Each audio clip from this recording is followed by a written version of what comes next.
स्वर्ग और नरक को अपने पास रखो। अब दलित और पिछड़ों को तुम्हारे स्वर्ग नरक की जरूरत नहीं है।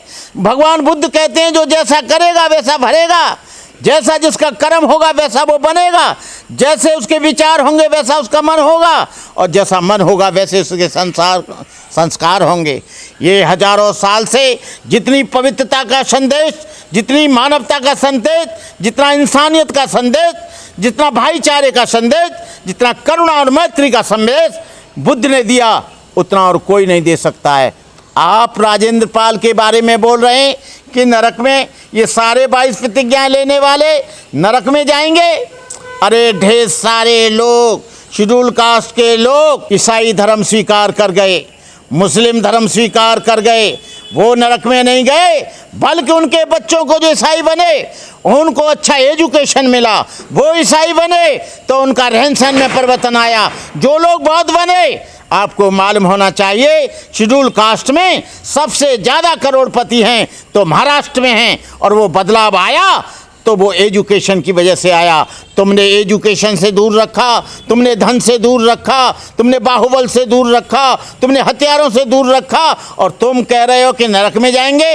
नरक में तो हम जब जाएंगे जब हमारी बच्चों की शिक्षा बंद हो जाएगी। नरक में जब जाएंगे जब हमारे ऊपर व्यापार नहीं रहेगा। नरक में जब जाएंगे जब हमारा आचरण अच्छा नहीं होगा। नरक में जब जाएंगे जब हमारा चरित्र बिगड़ जाएगा। नरक में जब जाएंगे जब हम शराब पिएंगे। नरक में जब जाएंगे जब हम किसी बहन बेटी को बुरी दृष्टि से देखेंगे। नरक में जब जाएंगे जब हम लोग किसी की हत्या करेंगे। हम लोग हत्या नहीं करते हैं, हम लोग चोरी नहीं करते हैं, हम लोग गलत काम नहीं करते हैं, हम लोग व्यभिचार नहीं करते हैं, हम लोग झूठ नहीं बोलते हैं, हम लोग भारत के संविधान का विरोध नहीं करते हैं। सबसे ज़्यादा वो लोग झूठ बोलते हैं जो भारतीय संविधान का विरोध करते हैं। सबसे ज़्यादा झूठ वो बोलते हैं जो इस देश को हिंदू राष्ट्र बनाने की बात करते हैं, हिंदू राष्ट्र बनाने की बात करते हैं। क्या हिंदू राष्ट्र, ये राष्ट्र की जब लड़ाई हुई, स्वतंत्रता की जब लड़ाई हुई, जब आंदोलन चला, क्या केवल इसमें हिंदू थे? हिंदू नहीं थे, इसमें मुसलमान भी थे, इसमें ईसाई भी थे, इसमें बैकवर्ड के लोग भी थे, इसमें उधम सिंह जैसे लोग थे, इसमें बिरसा जैसे लोग थे, तमाम इसमें वाल्मीकि जैसे लोग थे, जिन्होंने इस देश के लिए कुर्बानी दी, जिन्होंने इस देश को स्वतंत्र कराया, अंग्रेज़ों से स्वतंत्र कराया। जो मदरसा थे, अबुल कलाम जैसे लोग अंग्रेज़ों से लड़ने का काम किया। वर्ण व्यवस्था के आधार पर कार्यों का विभाजन हो, मनुस्मृति को लागू किया जाए। अब देवकी नंदन जी ये हो नहीं पाएगा।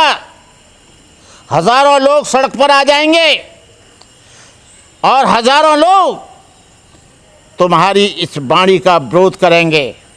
ये स्वर्ग और नरक का भय मत दिखाओ। ये लोग अब सही रास्ते पर आ गए हैं, सही रास्ते पर चलने का संकल्प ले रहे हैं। ये तुमको इससे नरक स्वर्ग से कोई फर्क नहीं पड़ता। तुमको फर्क पड़ रहा है कि अब कथा सुनने के लिए बैकवर्ड और शेड्यूल कास्ट नहीं आएगा। अब कथा सुनकर जो दान देता है वो नहीं देगा।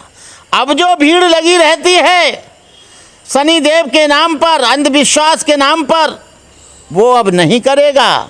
आपको चिंता इस बात की नहीं है। 22 प्रतिज्ञाओं से तुम उतने भयभीत नहीं हो, लेकिन तुम भयभीत इस बात से हो कि यदि 22 प्रतिज्ञाओं को इन्होंने ले लिया तो हमारा धंधा चौपट हो जाएगा, हम लोग बर्बाद हो जाएंगे। जो हम 56 भोग का जो भोजन कर रहे हैं भगवान के नाम पर, जो हम बढ़िया सेब खा रहे हैं, ड्राई फ्रूट भगवान उनके नाम पर बुला रहे हैं, उसे जो भगवान के नाम पर जो तुम्हारे पेटी में, दान पेटी में जो पैसा आता है और उसकी चाबी तुम पर रहती है, जब उसमें पैसा नहीं आएगा और जब दान पेटी खाली मिलेगी तो आप माथा पीटेंगे। कैसे मखमल के गद्दों पर सोओगे, कैसे फॉर्च्यूनर गाड़ी में चलोगे, कैसे एरोप्लेन में चलोगे, कैसे परफ्यूम लगाओगे, कैसे बढ़िया बढ़िया तेल लगाओगे, कैसे बढ़िया बढ़िया कपड़े पहनोगे, कैसे बढ़िया 56 प्रकार का खाना खाओगे। तुमको उस बात की चिंता नहीं है। तुमको इस बात की चिंता है ये धीरे धीरे 10-5 साल में सब गायब हो जाएगा और हम लोग अब इन्हें नरक और स्वर्ग का और भाग्य और भगवान का, ईश्वर और आत्मा का और परमात्मा का भय नहीं दिखा पाएंगे। अरे आप कोई ठेकेदार हो क्या? नेचर जो करेगी वो होगा। बुद्ध ने कहा ये तीन चीजें सबको आती हैं, एक बुढ़ापा, एक रोग, एक मृत्यु। और मृत्यु आएगी तो न देव की नंदनी तुम रोक पाओगे, न तुम्हारा कोई भगवान रोक पाएगा। जब बुढ़ापा आएगा तुम पर भी बुढ़ापा आएगा।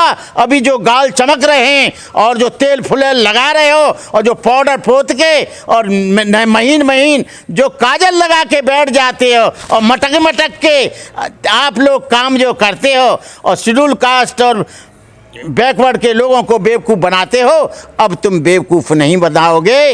इसलिए मैं लोगों से कहना चाहता हूँ कि आप स्वर्ग और नरक की चिंता न करें, केवल अच्छे कर्म करें, केवल अच्छे सदाचारी बने। सदाचार का मतलब है अच्छे आचरणवान बने, चरित्रवान बने, शीलवान बने, करुणा मैत्री का भाईचारे के साथ रहें और आप किसी की हत्या न करें। जातिवाद के आधार पर किसी को छोटा बड़ा न समझें, कर्म के आधार पर छोटा बड़ा समझें। अरे वो लोग जो हैं दारू पिएंगे, हत्याएं करेंगे, फिर भी ऊंचे, और हम एक चींटी तक नहीं मार रहे फिर भी हम नीचे। तो इसलिए राजेंद्र पाल को जो आपने कहा है और जो 22 प्रतिज्ञा लेने वालों को कहा है कि ये स्वर्ग नरक में चले जाएंगे, स्वर्ग में चले जाएंगे, तुम अपना नरक अपने पास रखो। ये जानते हैं स्वर्ग और नरक जाने का रास्ता, इनको बता गए बोधिसत्व डॉक्टर बाबा साहब और बाबा साहब डॉक्टर अम्बेडकर ने 14 अक्टूबर 1956 को बौद्ध धर्म स्वीकार करके इनको सदगति का रास्ता, मुक्ति का रास्ता, निर्वाण का रास्ता बता चुके हैं। अब आपके झंझट में, आपके इन प्रवचनों में ये फंसने वाले नहीं। आंख मटका कर गाने गाने वाले हो आप, गाने गाते रहो, नाचते कूदते रहो। और अब ये समाज बिल्कुल भयभीत नहीं है। अब ये समाज अपनी अस्मिता के लिए, संविधान की रक्षा के लिए, देश की रक्षा के लिए अपने प्राणों को भी न्योछावर करेगा। आप ये मत समझ लेना ये अब समतावाद की लड़ाई शुरू हो गई है। विषमता के ब्राह्मणवाद और अम्बेडकरवाद का बिगुल बज चुका है।